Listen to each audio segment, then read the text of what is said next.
آفاق کے ہر ہر گوشے میں۔ حضرت ابو ذر غفاری رضی اللہ تعالیٰ عنہ فرماتے ہیں میں اپنے ماتحتوں کے حق میں بڑا سخت تھا، سخت تھی میری طبیعت، میرے غلاموں کی جرت ہی نہیں تھی کہ وہ میرے سامنے گفتگو کر سکیں اور ٹھہر بھی سکیں۔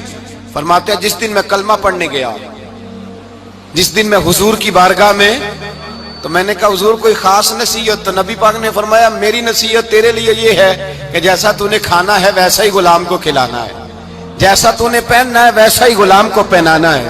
حضرت ابو ذر کہتے ہیں جو میرے اندر کمی تھی وہی میرے نبی نے نصیحت کر دی، جو میرے اندر کوتاہی تھی وہی غیب جاننے والے رسول نے بتلا دی۔ فرماتے ہیں میں گھر گیا، جب میں جاتا تھا تو ملازموں کا سانس خشک ہو جاتا تھا، وہ کانپنے ہانپنے لگتے تھے کہ جانے اب یہ کیا کرے گا۔ حضرت ابو ذر غفاری فرماتے ہیں میں گیا، ایک شخص سے میں نے کہا کھانا پکاؤ، کھانا پکایا، دسترخوان پہ لگایا اور اپنے سارے ملازموں کو کہا آؤ یار میرے ساتھ بیٹھ کے روٹی کھاؤ، آؤ سارے میرے ساتھ بیٹھ کے کھانا کھاؤ۔ فرماتے ہیں انہوں نے کھانا کھایا، پھر میں ان کو بازار لے گیا، جیسے کپڑے میں پہنتا تھا ویسے ہی میں نے ان کے لیے بھی خریدے۔ فرماتے ہیں میرے غلام کہنے لگے آقا خیر تو ہے نا، خیریت تو ہے نا، کیا ہوا، مزاج مبارک تو ٹھیک ہے، کیا ہو گیا؟ اور یہ جو ہم فضا کو اتنا خوبصورت دیکھ رہے ہیں اور یہ جو ہم اتنی پیاری ریم جھم برستی دیکھ رہے ہیں، یہ جاری رہے گی یا ایک دن کی ہے؟ تو حضرت ابو ذر غفاری رو پڑے، کہنے لگے اب تمہیں ابو ذر غفاری بدلا ہوا ملے گا، اس لیے کہ اب میں وہ نہیں رہا، اب میں رسول اللہ کا کلمہ پڑھ کے غلام مصطفیٰ بن گیا ہوں، اب میں بدل گیا ہوں، میری طبیعت بدل گئی۔ غلاموں کے حق میں حضرت مولا علی شیر خدا غلام کو لے کر کے گئے دکان پر، حضرت مولا علی غلام کو لے کر گئے کپڑے کی دکان پر، دو جوڑے خریدے، ایک کم قیمت کا ایک زیادہ قیمت کا، ایک کم قیمت کا ایک زیادہ قیمت کا، دو جوڑے خریدے۔ جب واپس لوٹے تو غلام سے کہنے لگے تو اپنا لے لے۔ غلام کو پتا تھا کہ اس زمانے میں ہوتا کیا تھا، اس نے کم قیمت کا جوڑا اٹھایا، حضرت علی فرمانے لگے عجیب آدمی ہے، یہ تو تیرا نہیں یہ تو میرا ہے۔ اس نے کہا حضور کس طرح سے؟ آپ فرمانے لگے تیرے لیے قیمتی جوڑا اس لیے خریدا ہے کہ تو جوان ہے، اور میں نے اپنے لیے اس لیے چھوٹا خریدا ہے کہ میں تو اب بوڑھا ہو گیا ہوں، مجھے تو حاجت نہیں۔ کہنے لگا حضور بوڑھے اور جوان کا مطلب نہیں، آپ علی ہیں، من کنت مولا فہذا علی علی مولا، علی مولا، آپ چونکہ مولا علی ہیں اور آپ امیر المومنین ہیں، لہذا آپ نے تخت پر بیٹھنا ہے، آپ نے سلطنت کو چلانا ہے، آپ پہنیے۔ حضرت علی فرمانے لگے تو میرا غلام بنا ہے نا، تو نے ابھی میرے نبی کا دیدار نہیں نہ کیا، تو بعد میں آیا ہے نا، اگر تو اس دور میں ہوتا تو جان جاتا کہ یہ عمل میرا ہے، پر اس کے پیچھے جو نصیحت کے پھول ہیں وہ مصطفیٰ کے عطا فرمائے ہوئے۔ تو بھائی یاد رکھیں نبی کریم سید عالم صلی اللہ تعالی علیہ وآلہ وسلم نے تعین فرمایا مزدور کے حقوق کا، تعین کیا۔ حضرت حکیم بن حزام کہتے ہیں میں حضور کی بارگاہ میں بیٹھا تھا تو نبی پاک صلی اللہ علیہ وسلم سے میں نے کہا یا رسول اللہ آپ کو کون سا آدمی پسند ہے، کون سا محنت کرنے والا پسند ہے؟ تو حضور نے فرمایا جس کے دونوں ہاتھ کام کریں، دونوں پیر چلیں اور اس کی پیشانی پر پسینہ آئے، وہ بندہ مجھے بڑا اچھا لگتا ہے۔ جس کی پسینہ آئے، آج لوگ مزدوری نہیں کرتے، دائیں بائیں دیکھتے ہیں، لوگ اپنے اندر وہ توانائی، وہ غیرت، وہ خودداری پیدا نہیں کرتے۔ بھائی گردن کو جھکا دیتا ہے خیرات کا پتھر، جہاں میں مانگنے والوں کے سر کبھی اونچے نہیں ہوتے۔ اور ایک بار کہنے لگے غیرت ہے بڑی چیز جہاں تگ و دو میں، پہناتی ہے یہ فقر کو تاج سردارا۔ اپنے اندر یہ توانائی پیدا کرنی چاہیے، یہ کوشش کرنی چاہیے۔ میرے نبی کریم صلی اللہ علیہ وسلم نے فرمایا تمہارے بعض گناہ ایسے ہیں جو صرف تم مزدوری کرنے جاؤ گے تو اللہ تمہاری مزدوری کی وجہ سے ہی تمہارے گناہ معاف فرما دے گا، اللہ تمہاری محنت اور کوشش کے سبب سے تمہاری ان غلطیوں سے درگزر فرمائے گا۔ حبیب کریم سید عالم صلی اللہ علیہ وسلم نے فرمایا مزدور جب قیامت کے دن آئے گا، بھئی عالم تو آیا، صوفی تو آیا، درویش تو آیا، صحابہ تو آئے، ان کا آنا تو شفاعت کے لیے شمار کیا گیا۔